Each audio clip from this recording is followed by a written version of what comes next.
मारिया मेरी बहन है और उसकी उम्र 17 साल है। मैं भी बहुत से भाइयों की तरह ही हूं और अपनी बहन को बहुत चाहता भी हूं और मेरी ये चाहत एक भाई की तरह की ही है। लेकिन एक गुनाह जो मुझसे सरजद हो गया, इस पर बहुत शर्मिंदा हूं और जानता हूं कि इसका कफारा मुमकिन नहीं है। मैं जानता हूं कि इस गुनाह के करने के लिए कोई दलील नहीं है जो मैं अपनी सफाई पेश करने के लिए दूं। हुआ कुछ यूं था कि मारिया कुछ दिनों से हमारी खाला के घर गई हुई थी, क्योंकि स्कूल में इसके इम्तिहान हो चुके थे और वो फारिग थी। हुमैरा जो हमारी खालाजाद है ने बहुत इसरार करके उम्मी जान से मारिया को अपने यहाँ कुछ दिन के लिए ले जाने की इजाज़त ले ली थी। और जैसे ही मारिया ये इम्तिहानों से फारिग हुई, हुमैरा इसे लेने के लिए अपनी माँ के साथ आधम की। और आज तकरीबन 2 हफ्ते होने को थे कि मारिया उनके यहाँ रह रही थी। उम्मी जान ने मुझे कहा कि मैं खाला के घर से मारिया को ले आऊं। मैं नहा धोकर तैयार हुआ और मोटरसाइकिल निकाल के खाला के घर के लिए रवाना हुआ।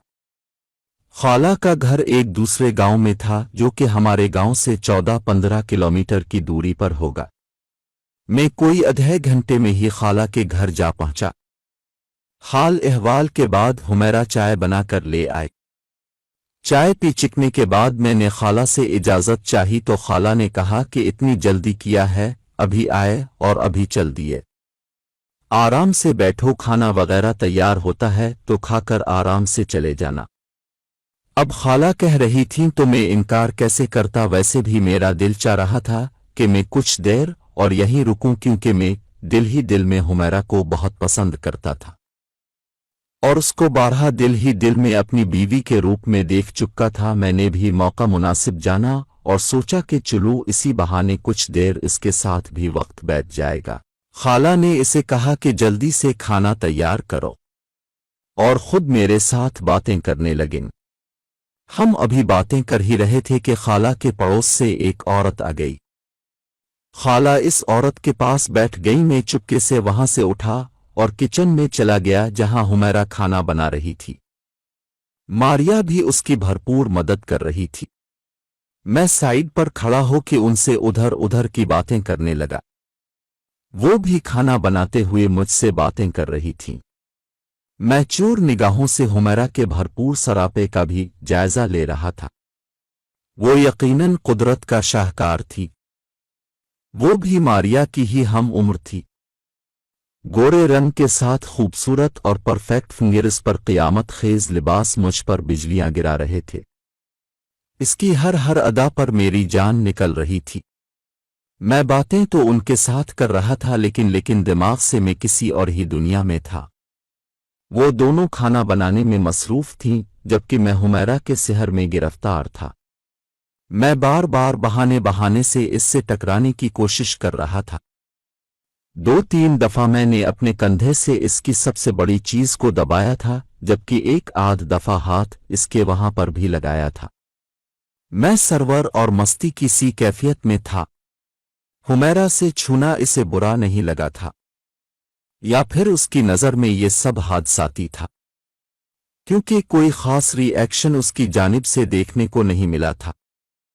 पर सच बात यह है कि मेरी हालत गैर थी। खैर, खाना तैयार हुआ और टेबल पर लगा दिया गया। हमने मिलकर खाना खाया। इसके बाद मैंने खाला से इजाज़त चाही तो उन्होंने भी इजाज़त देते हुए कहा कि ध्यान से जाना, रास्ते में मोटरसाइकिल चलाते हुए मस्ती ना करना।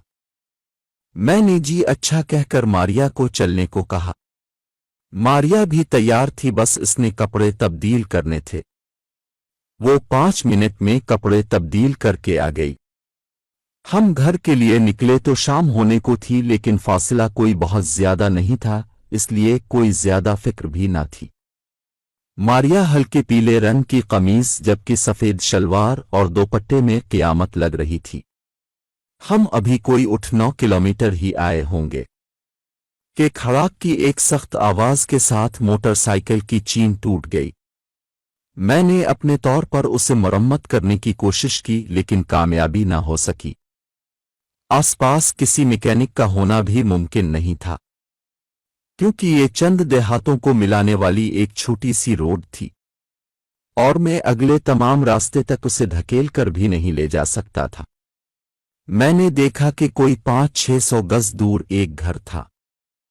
मैंने फैसला किया कि मोटरसाइकिल इस घर में खड़ी करके बाकी तमाम फासला पैदल तय करते हैं, और मोटरसाइकिल को धकेल कर इस घर तक ले गया। घर के मकीन अच्छे थे, उन्होंने भी वहां मोटरसाइकिल खड़ी करने पर कोई एतराज नहीं किया। वहां पर मोटरसाइकिल छोड़ने के बाद में और मारिया पैदल ही घर के लिए रवाना हो गए। सड़क से हटकर एक और रास्ता भी हमारे गांव की तरफ जाता था, जो कि निस्बतन छोटा था। हम इसी रास्ते पर हो लिए ताकि जल्द से जल्द घर पहुंच सकें। लेकिन कहते हैं न कि मुसीबत आनी हो तो छोटी मसाफतें भी लंबी हो जाती हैं। कुछ ऐसा ही हमारे साथ होने जा रहा था। मारिया और मैंने अभी मुश्किल से 1-8 किलोमीटर ही तय किया होगा कि आसमान का यक बादलों से भरने लगा। हम अपनी बिसात भर तेज तेज चलने की कोशिश कर रहे थे, लेकिन बारिश शुरू हो गई। हम दोनों बहन भाई बिल्कुल अकेले थे, दूर दूर तक किसी इंसान का नाम निशान नहीं था और रास्ता भी कदरे सुनसान था। उस पर बारिश ने जोर पकड़ना शुरू कर दिया। हमारे कपड़े बुरी तरह से भीग चुके थे। हमने खुद को बारिश से बचाने के लिए दरख्तों के एक घने जयानट की ओट ली। बारिश मजीद तेज हो रही थी जबकि अंधेरा भी बढ़ रहा था।